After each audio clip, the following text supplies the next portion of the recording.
Okay, Kodiak. We're All right. talking about Kodiak bears, and what, I guess the question was, what did you ask him, Mark? The most deadly mammalian predator, mammal predator. Well, and honestly, I will say the Kodiak bear hands down, just because the size and power they generate is immense. I'll give a few other examples of power within the animal world, but as far as a single predator, if you look at animal on animal and you take them out of their countries or their contexts, you can put the biggest Siberian tiger up against the biggest Kodiak, and that Kodiak's going to win hands down. They're so powerful and so intelligent. And one thing that I brought up was the grizzly man incident, where this guy, for all good intentions, he was visiting up in Alaska, and he had realized that after the tourist season was over, poachers would come in and start poaching the bears.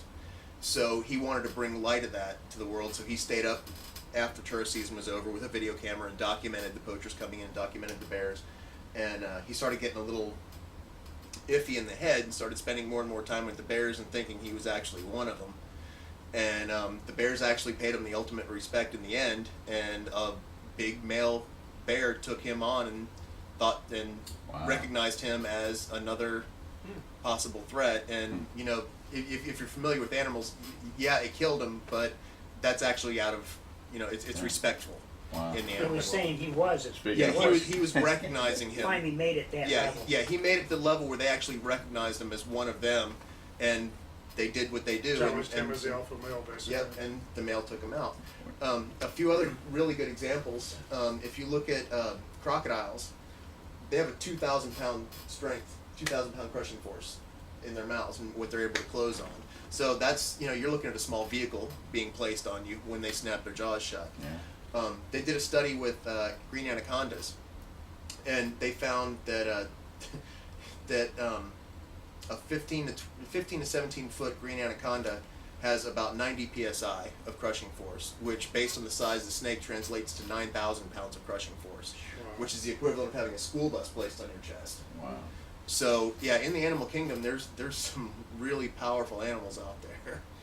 The interesting, I think, in studying human predators and animal predators, I think the difference, the critical difference, is the ability of the human to be deceitful, to be a non-threatening thing until they're in an advantageous position. And the reason I love and respect animal predators so much is they are what they are in their natural. There's no deceit about them. They do what they do. They're programmed biologically to do that. Only the human mind is capable of distorting it and addressing its psychology and with a willingness to punish. Yeah. When they do demonstrate what we might consider torturous behavior, it's generally a learning environment for them as compared to an intentful, psychopathic attitude of violence. And that the difference, between the human predators and killers and the animals is, they're doing what's programmed to do naturally, and it's only the human mind able to distort that, and that's what I think makes it even more dangerous.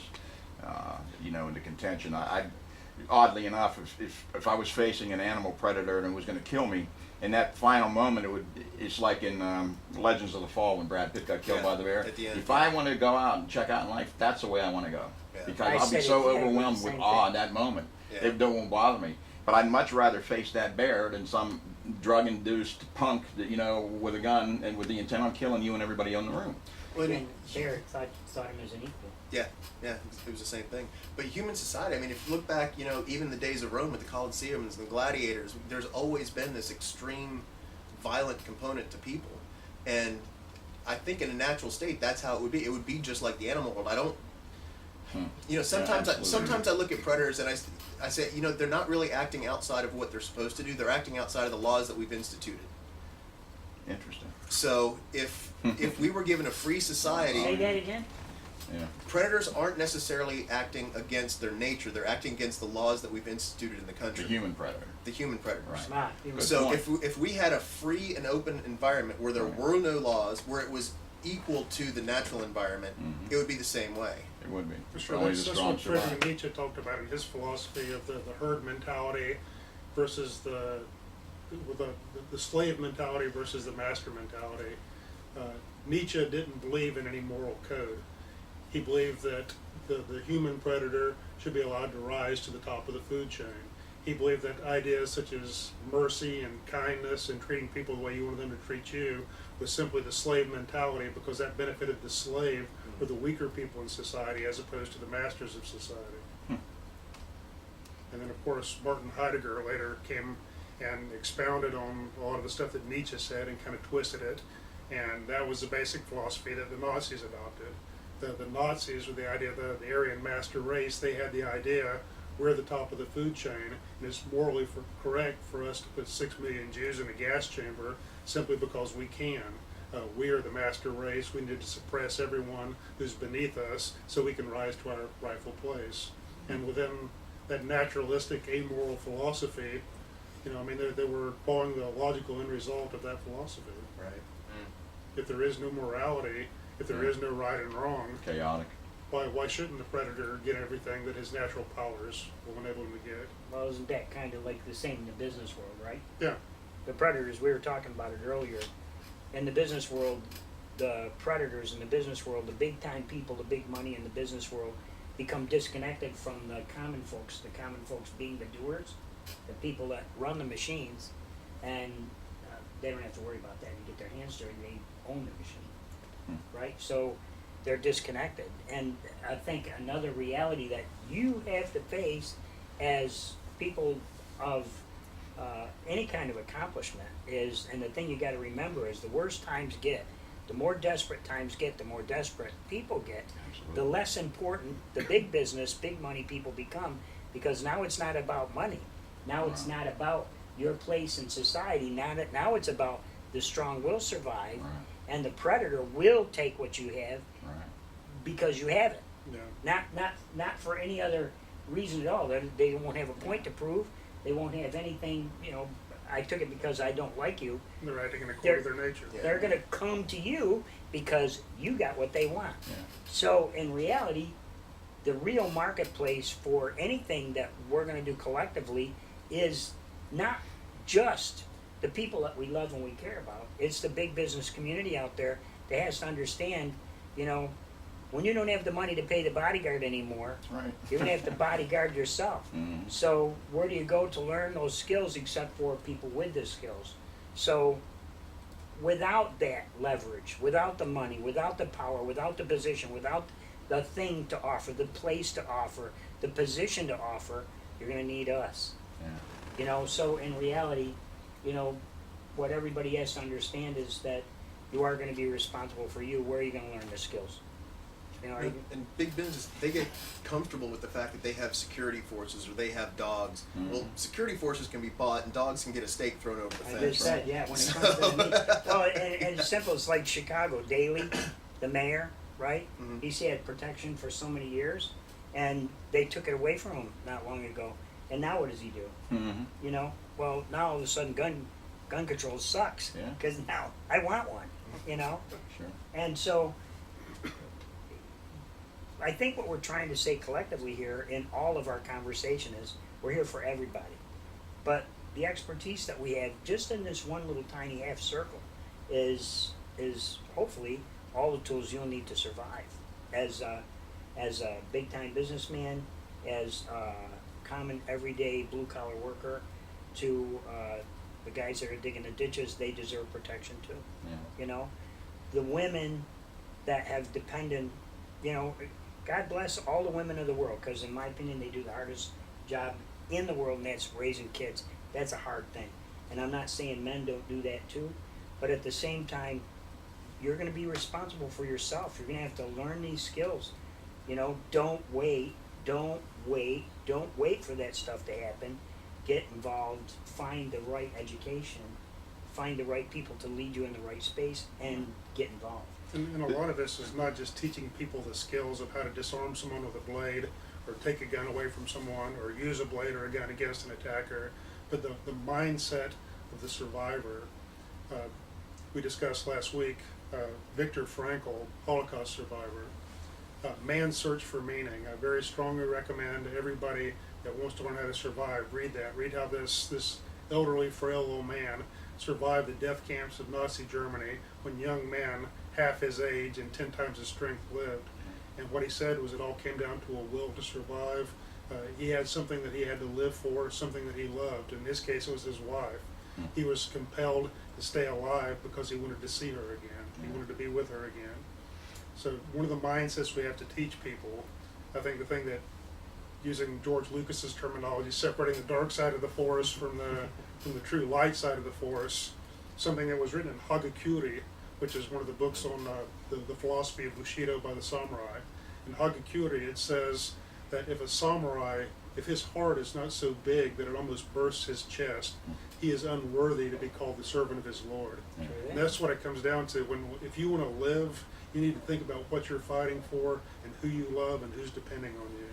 Yeah, If you've got that, you can survive something that will kill a normal human being. Well, and that's what this collective package is. Right. I mean, if you look at this package, you know, it's everything that you're going to need. So,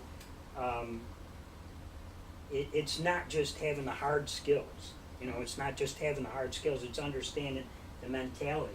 Almost of every a one of warrior. us incorporates a triangle or a prism into our personal logos. Yeah. And I think most of us would agree that that triangle represents body, mind, spirit, all three together, all sides intersecting, cohesive, joined together, all acting together as one.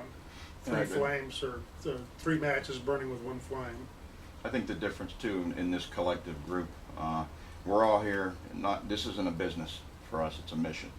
Absolutely. I think so. We Above do this for everything the else. passion and the will and the desire to help people, not to be victims of violent predators. Because somehow in our lives we've experienced something that has provoked us to follow this path, this journey of life. And I often tell people, you know, it's not necessarily the goal or the destination or the finality of the journey. It's the reward is in the journey, and it's that because just the karma of one person if our knowledge saves one person, that's a pretty phenomenal thing.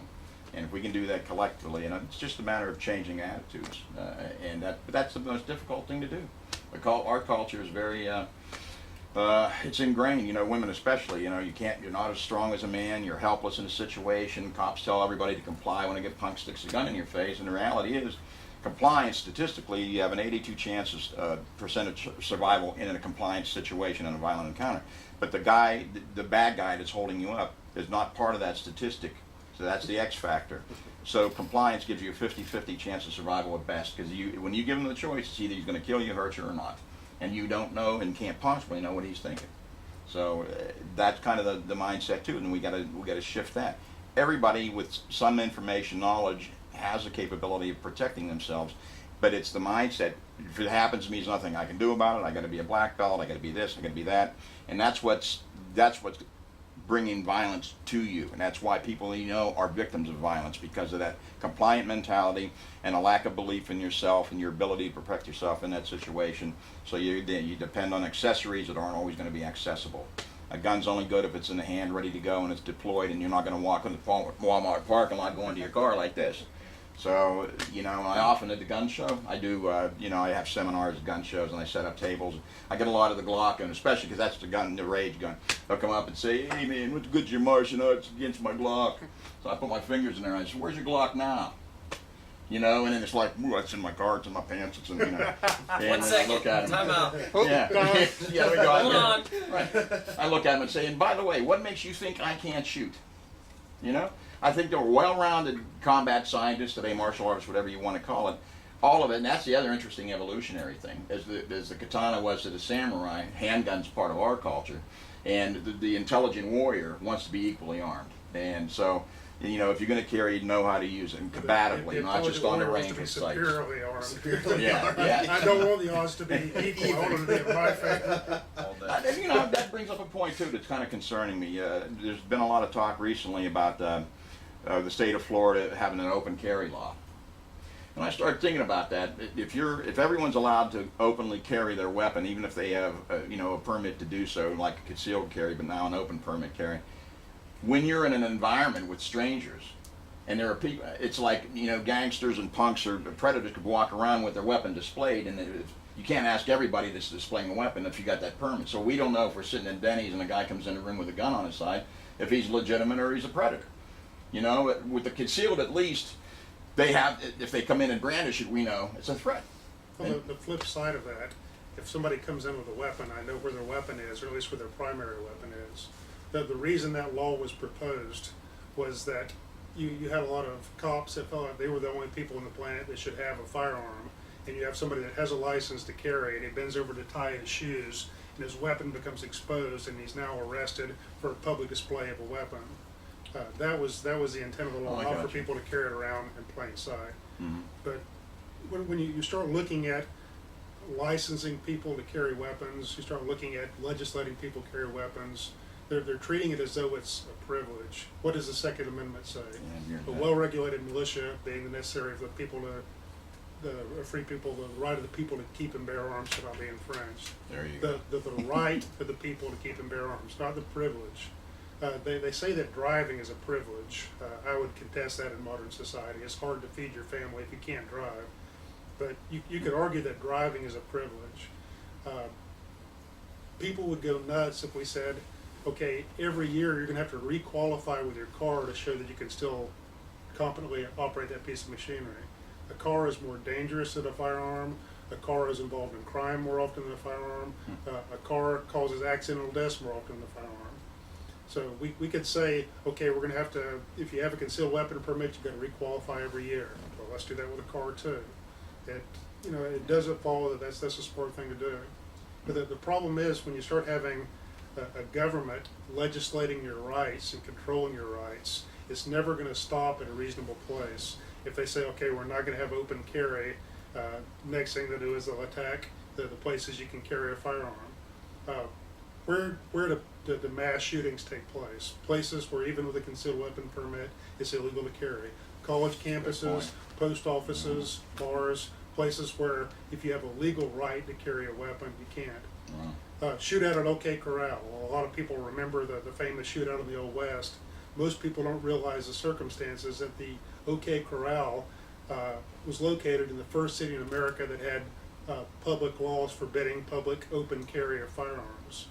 You did not have equal threat, therefore you did not have a situation in which the participants felt there was any reason not to brandish their weapons because they knew that the people walking down the street didn't have their weapons on them. And that was a unique situation in America at that time. So personally, I believe that we shouldn't have to have a concealed weapon permit. I think anybody should be able to carry anywhere, anytime, exposed or concealed, because the honest citizen who follows the law by definition is going to be the only person that's going to be restrained by any laws regarding carrying. That makes Like The a lock. criminal will always have the Yeah, weapon that's right. under any circumstances, legal or illegal, because by definition that's what a criminal does. He disregards the law. Well, and for people to live in the myth and in this fantasy place that they live, to think that we're going to make a rule against guns and they're not going to be available, that's crap. I mean, and we did a show once. Mark and I did a show once, and in the middle of the show, I took a knife out and I put the knife on the table and I screamed at that knife to kill Mark. I mean, I love you that. I remember was that? thinking about it. I screamed it. I pounded Whichever the way it was table. laying there. I It was screamed thinking. it. I demanded that knife kill Mark, and it wouldn't do it. Yeah. So Smart knife. you can blame all this on people kill people, and it's that simple. And to complicate it any more than that is stupidity and it's ignorance. Let's wake up. Let's understand. It's a bad place because bad guys can be bad. If it was a bad place and bad guys knew what, those people in that house have a weapon. Those people in that house, and I'm not going in there because there is an alarm system there. It is going to wake them up, and they are going to kill me. They're not going to arrest me so I can go to jail, crook college, and learn how to become a better crook. I'm going to get 5 years. I killed somebody. I get 7 years. Yeah. But I get 21, but I'll serve 7. I'll get out and do it again. What do I care? I'm just going to learn how to do it better next time. Yeah. And, I mean, that's what it boils down to. Mhm. And we're not waking up. You're not awake. You're sleeping. Wake up. You're in a real world. Real things are happening. It's not television. Turn off the tube and actually pay attention to what's going on. You're in a real world. If you look at the facts, I just forgot to flip the screen on this. It's still, rolling, but okay, sorry. And action. if you look at the facts, gun control has never reduced crime anywhere. The opposite is true. The more heavily armed the civilian population is, and the more liberty they have to defend themselves and carry their weapons, the less crime. Look at Canada. When the state of Florida instituted a concealed weapon permit, our crime, particularly our violent crime, drastically reduced itself. But I would go so far to say that even if you could prove that banning firearms or restricting their carry would reduce violent crimes, I would still be opposed to it, because as a student of history, I know that there has never in human history been a case of genocide, of totalitarian rule, unless it was first, the precursor was confiscation of guns, Right. confiscation of weapons. Right. George Washington, every single president from then has stated over and over again, up until our modern day super presidents that we have today, that, you know, that's the strength of this country. The strength of this country was built by snipers and patriots that sat behind trees and fought for your freedom with a weapon. Weapons made the country free. April the 19th of 1776, Lexington and Concord. Most Americans remember the date as the beginning of the Revolutionary War, but most of them have never been taught what happened at Lexington and Concord and why that first shot was fired. The British troops were coming to seize weapons, powder, and shot. The Revolutionary War started over gun control, Wow. over the British trying to confiscate the weapons of the colonists, because the king knew he was about to screw the thumb screws down on the colonies, and he had to take their guns before he could do that. And that pattern has repeated itself from day one of human history. Hideyoshi, the sword hunt in Japan, where they banned the private ownership of swords. Before you have the imposition of imperial control, you're always going to have to take the weapons from the peasants first. And that's what every piece of gun control legislation that's ever been proposed in this country has had at its core to do. And you can say, well, there's a lot of well-intentioned, misinformed people out there that are imposing these laws, and to a certain degree that may be true. But FDR once said, in politics, nothing happens by accident. If it happens, you damn well better believe somebody planned it that way. So I think a lot of your gun control, a lot of these suppressive measures, the Patriot Act, the cameras in the street corners, all these things that are being done for our own protection, to make us feel better, to make us feel safer, taking off your shoes when you get in an airplane, all these things will get you used to doing what you're told so you can be safe. And history shows us where this is going to end. Chains and slavery. And it's just common sense. So you have to understand, if you're a real world warrior, if you're a real world martial artist, if you're a person that studies history, the history of this country, not only this country, the history of everything that came before us, everything is built around this country winning its freedom by a bunch of people saying, we're not going to take this crap anymore. Are we getting to that point again? I think so. Yeah. I think we've gotten to a point where the old warriors are finally sitting at round tables, and they're looking at each other and they're saying, you know what? We're not going to take this crap anymore. This country was built by people that loved, that cared, that wanted to build a place that wasn't oppressed, that wasn't taxed out the butt, that weren't a billion laws that told us how to do things, when to do them. Put your seatbelt on. You can eat over here. You can't eat there. And our history's being changed. On this bookshelf right over here, I have a 5-volume history of the world. It's not a reprint of a book that's written 200 years ago. It's a 200-year-old book. And you can look at that history, and you look at one of these modern histories, and it's not the same story. It's the opposite story. Yeah. History has been changed. The people that win the wars write the histories, and the people that control the government write the histories.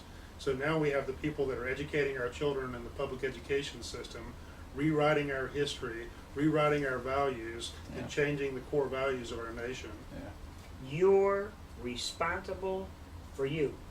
So you can sit on your butt and you can make a decision that you want to live in this passive crap place if you want, but I choose to die as a free American, and anybody that wants to help understand and help each other grow in that process, that's what we're here for. We're not here to fight against the government. We're not here to fight against anything. We're here to keep you alive and help you learn how to do that. That's the whole thing. That's the whole thing. What people fail to realize with government is that the purpose of government should not be to impose equality upon its people, but rather to impose equality of opportunity. Let me say that again. There's a difference between equality. Equality means that we're all equal as slaves. That's the way that always works out. There's a ruling class, there's an aristocracy, and there's serfs. That's one option. The other option is not equality of slavery, but equality of opportunity. That's where you have just as many chances to succeed or fail as I do, based upon our own merits. And if you fall on your face because you're my brother, I'm going to come help you. Or the members of your church or your community are going to come help you because you've become a member of an extended family, of a clan, of a tribe, of a nation. That's the way it used to be. If your barn burns down, you don't go collect your income tax, your social, your insurance check, or you don't have the government come in and subsidize you to rebuild your barn. Your friends are going to show up, and for the price of a couple of beers, we're going to rebuild your barn for you. Might be because more that's than what two. community does. Might be I I more got a more than than a septic couple. two. I need help with, and I got a case of beer, so. That's the way it used to be. We all depended on each other, but now we Yeah. depend on the government Yeah. to give us equality of not of opportunity, but everybody's equal, and nobody has the right to fail anymore. You You can't can be even- as stupid as you want to be, and the government will come in and bail you out. As a matter of at fact, the more taxpayer stupid you expense. are, and the bigger the business is, the more they bail you out. Yeah. So, what if? And you just close your eyes for a second. If I can't make my family work, how can I make anything work? If I can't make my family work, how can I make anything work? So, if we're having, and in all honesty, if you look at what's going on in the world, how many real families do you know? How many families? I'm talking man, woman, child, two childs, whatever the situation is, two children. How many real families do you know of? When I was a kid, it was the norm. Everything Now it's- was it's it was unusual. all Dinner with the family. family, sit down to dinner, talk about important things and issues. And today we have to. I mean, it has to be an act of Congress. Okay, you can take the day off. Everybody can have family day. Yeah. You know, that's the only time that you can do it. We don't do it collectively on our own anymore. You know, Nate's dad's in the hospital. He just had surgery, heart surgery. We all call him and make sure he's okay. This is family. This is what family is. And, you know, are we supposed to be disconnected because we're the hard-ass warriors, right? We're the nasty people of the world, when in reality, like you said, because we're strong enough and secure enough in who we are as human beings, compassion is part of who we are. You know, so, I don't know, I think that we just need to concentrate more on each other, that's why we're here for you, we're not here for us. I like hanging out with these guys, but please not for so long, okay? Someone once said that the way you save the world is by being alive yourself. So if we as individuals can truly be vibrant, living human beings that experience life, that participate joyfully in the sorrow of life, that are willing to emotionally go out on a limb and love and care for other human beings, instead of building walls around us that we build with the intent of making a fortress, only to find out too late that we've constructed our own prison.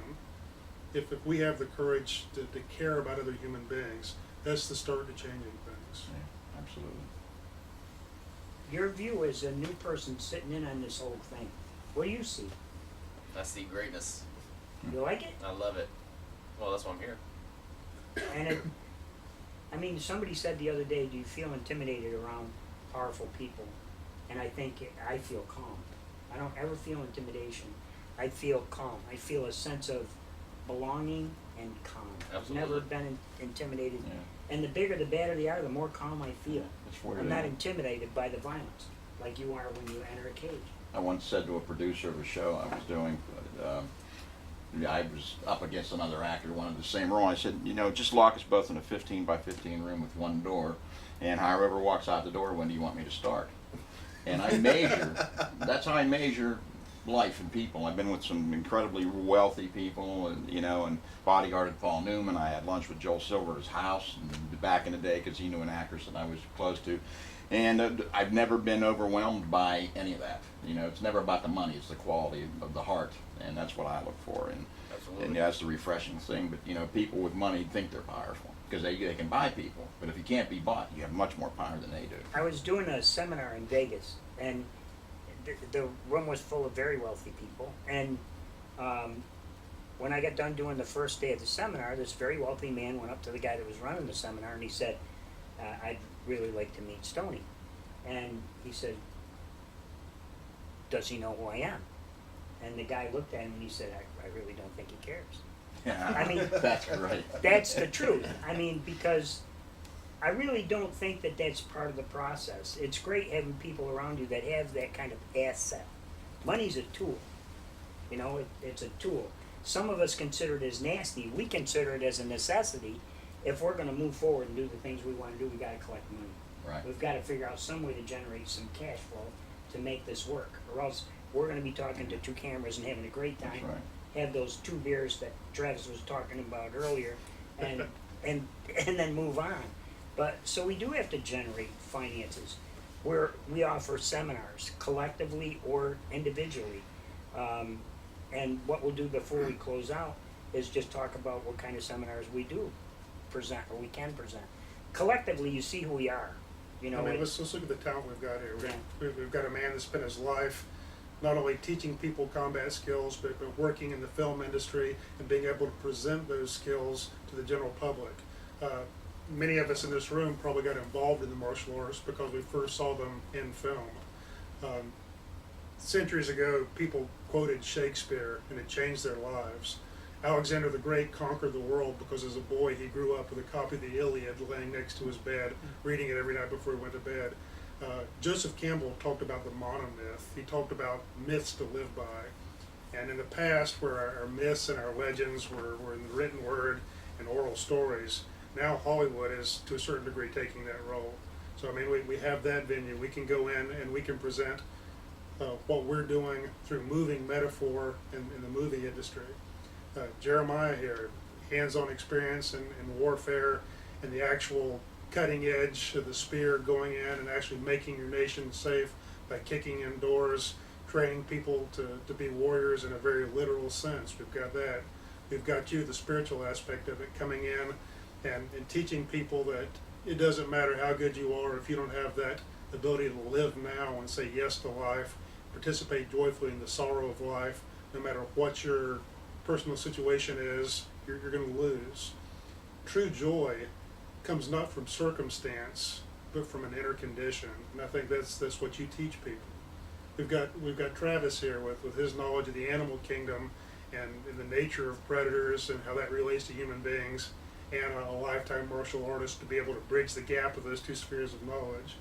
We've got Nate as one of the best Filipino combat systems instructors that we've got around right now.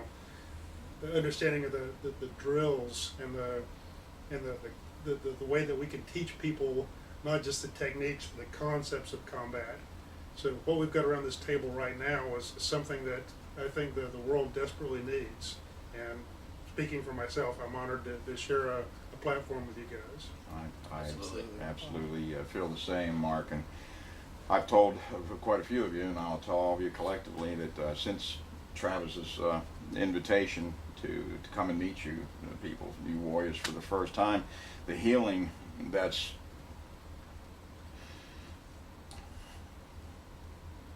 occurred in me since my son passed away 3 years ago on May 13th, the grief was killing me.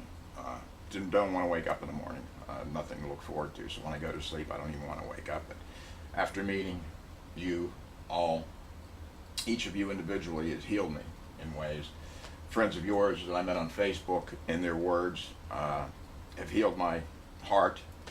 And it's like it became a broken jigsaw puzzle after my son passed away. And now the pieces are starting to fit back together. And there will always be scars of each individual piece. But now, and I wouldn't believe this even a month ago, now I can feel the puzzle pieces fitting back together. And the extraordinary thing is to feel that healing among this warrior clan. You know, you would expect it possibly in a church, but that didn't help. The agenda's a lot different, but it's this collective here, and it's the honor and the passion we have of helping others, and that's what the warrior does. Is you see on the bottom of my website, from the Lakota warrior creed, Ayate Yanapiktacha, Lake Mawelo, translates to, we do this so that others may live. And among you, I feel that, and I'm not alone in this mission anymore, or in this life. And you have become family, just on the gracious invitation and reception. So I thank you all for that. And now tomorrow doesn't look as bleak. Still tough, but I can get through it because now I have a family to help me get there. We're honored. And as am I. Thank you. Absolutely. So, yeah, It's this collective heart. that's it. You know, it's not just the knowledge that we possess. If you don't see, you're going to see the hard side of us. You have to see the hard side of us. That's how we train. That's how we teach. I can remember screaming at kids on the floor, and you know, you can do 5 more push-ups. No, sir, I can't. Yes, man. Yes, you can. And I can remember one particular warrior. You know, I wrote about him in my book, and when he left, he hated me because of that. Because he was a Marine. The Marines don't cry. And in the end, you know, last year he called me up from wherever he was, and he just said, "I would love to meet with you again and have dinner." And when we met, we both started to cry. You know, and he gave me a hug and he said, "You know, I didn't think I was going to make it back before you died." And God bless. and he said, "I didn't realize until I was over there, until I was in the crap, that how important you were, and that every lesson you taught in your book, even the tears that I cried as a young man, was a lesson to better someone else." So what you have to see is the strength that we have, the heart that we have to help.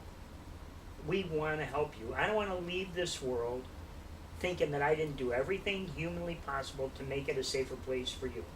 And that's the truth. When I worry about leaving the world, it's not for me. I worry about leaving him behind.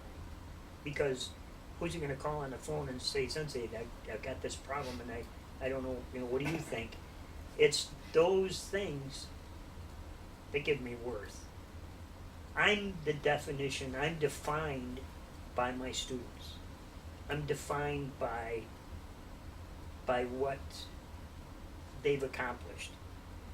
Your mission now, whether you want to accept it or not, until the day you die, is to lift your son up and to hold him up high and say, "You know, I can't, I don't have time to cry right now. I've got to get off my ass and make this stuff work because I made him a promise."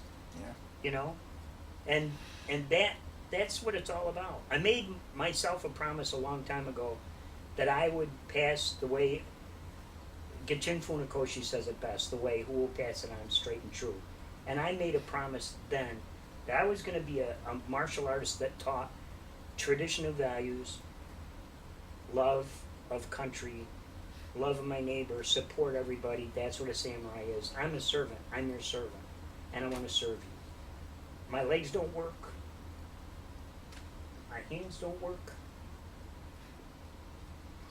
Your heart works. So, I mean, that's what these guys are for, you know?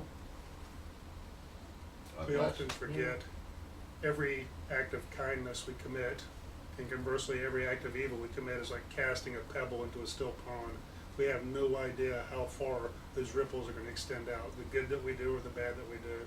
We change people's lives on a day-to-day basis, and most human beings never realize it. Nietzsche said the ideas that change the world come on the wings of doves. Just little things, little acts of kindness, little acts of indifference, the lives that have been saved and the lives that have been lost just because somebody gave a damn or because somebody didn't give a damn in just one simple situation, and that just extends out with those ripples in the pond. When I was a young black belt, one of the other black belts made the statement that he wanted to be just like the founder of the system, the Wateroo karate system, Hironoi Otsuka. This other black belt says, "Well, someday I'm going to be just as good as him." And I said, "Why would you want that? I'm going to be better than him." And he said, "Well, you really think you can be better than him?" I said, "Of course I'm going to see further than others because I've stood on the back of giants. I don't have to relearn everything that this man learned. I've got what he taught and I can build on that. So we have to remember, we have to expect to see further, to do more than those that have come before us, because we have all those that came before us, all their wisdom to build upon. That's exactly what I told Nate. When things look worst is when you stand your ground and you build your dream. When I built Ishido Karate, I built that. That was my dream. And when I was disappointed in other people, and in reality, it's not their dream. How can I be disappointed in them? They have their own dream, their own life to live. So let them live that. And just continue on my path. I know what my path is. I'm a teacher. I'm a mentor.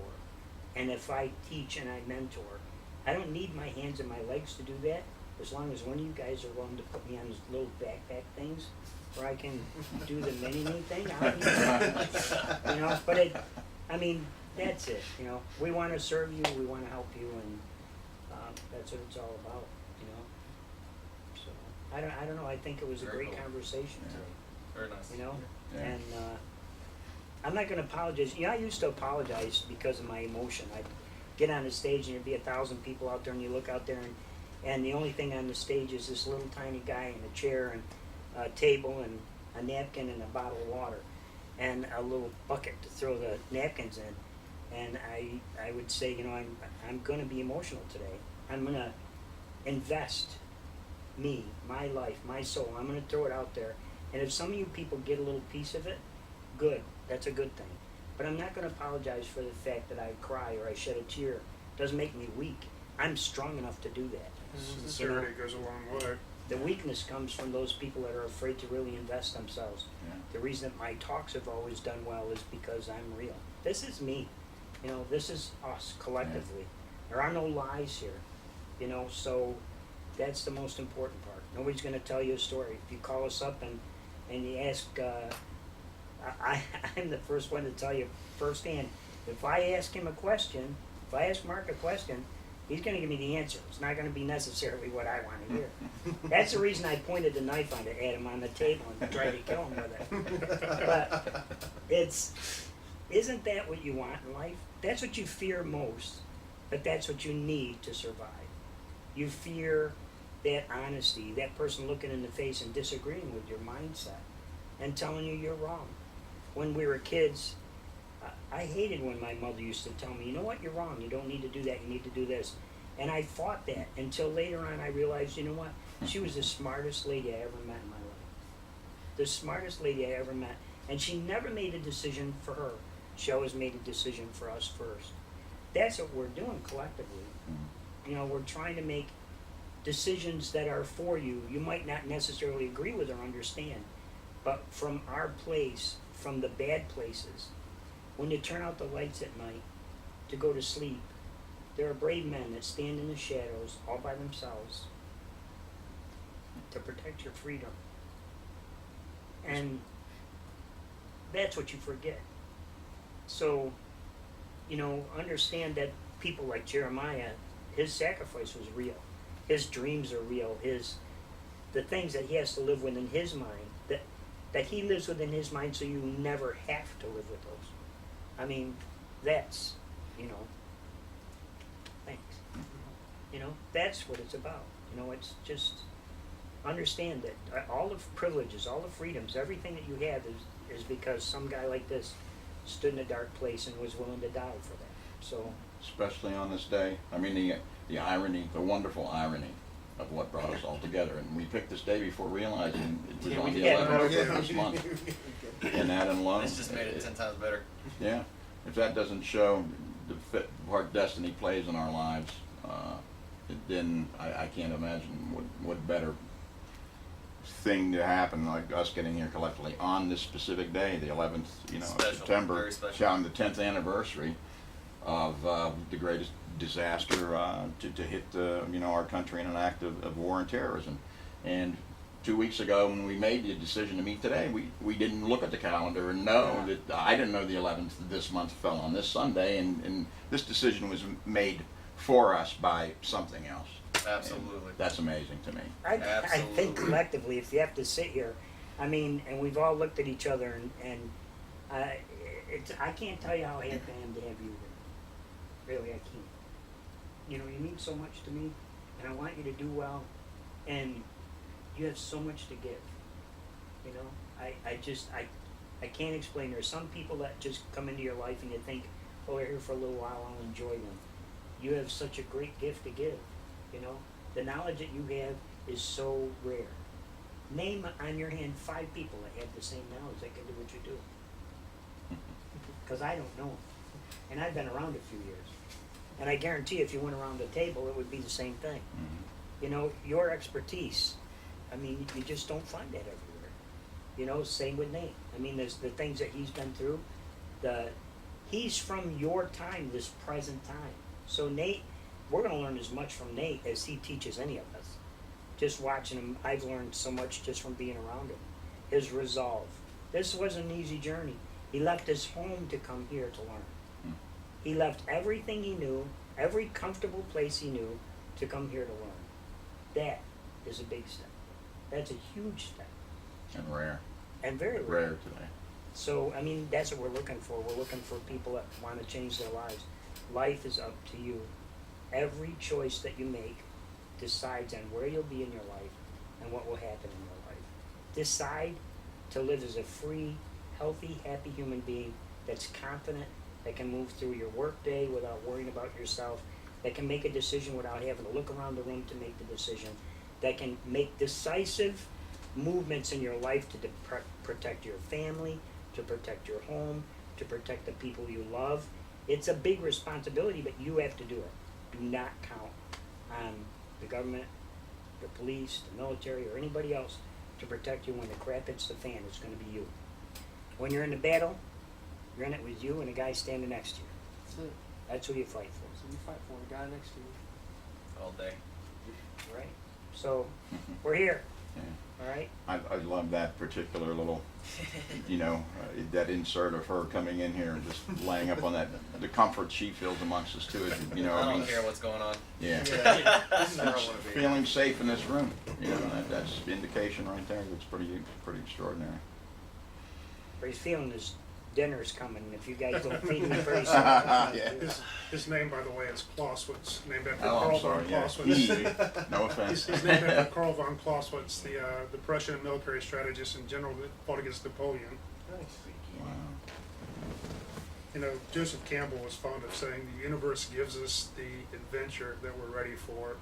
God help us all. Yeah, there you How go. true that is. He also often said, when the student is ready, the teacher will appear.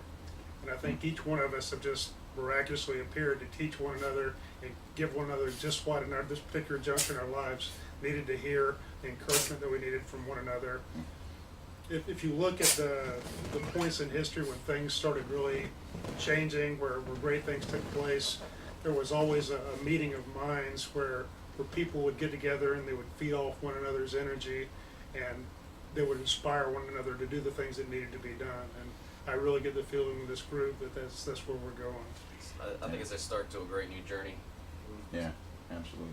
The websites that you can go to, do we want to use a collective website or a collective phone number, or how do you want it, or We'll eventually get that Links. together where we Yeah. have an umbrella Okay. website where all of our Right. links are together. and the same, we're gonna put all this material together, we're gonna split it up, we're gonna disseminate, we're gonna get it out into the public, and if you could share it with as many people as you know, and I mean, we're here to serve you in any capacity that we can, from a person wanting to learn the very basics of self-defense to the soldier that wants to prepare himself to go to war, to an advanced martial artist, to a business person that wants to get the right collective mindset to understand.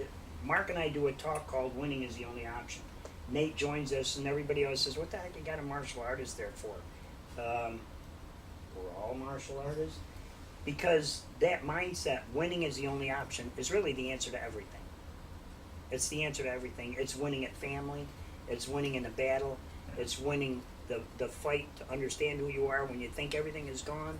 It's everything. It's everything that we're doing collectively. Yeah. And so winning is the only option. That's who we are.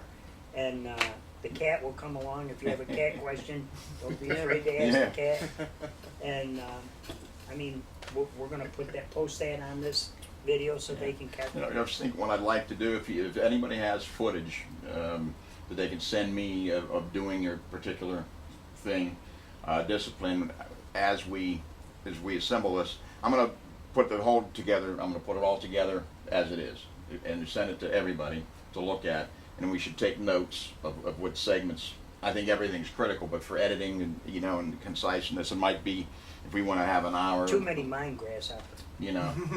Well, but again, the collective. I'm just looking at a way. I mean, if this is going to be for public viewing and everything else, then we got to figure out the time length. We're probably into at least an hour and a half right now. Yeah. Or we could break it up maybe into segments. But it'd be nice if, like, boom, like we go to you and you're speaking to cut to your footage of you doing your martial art and you working with animals and doing your martial art and collectively do that. And that way Right. there's, then they get to, we've explained who we are, but now they can see who we are. And that's kind of Oh, now it makes sense. Yeah. Does that mean we Yeah. gotta go break into a house later on for you? Hey, we can do it at Safe House, man. That's a good idea. Absolutely. Let's do that. We can do it there. And, I could probably, I got some armor friends. We could probably get some blank fire and assault weapons and the whole thing, and we can have a good time.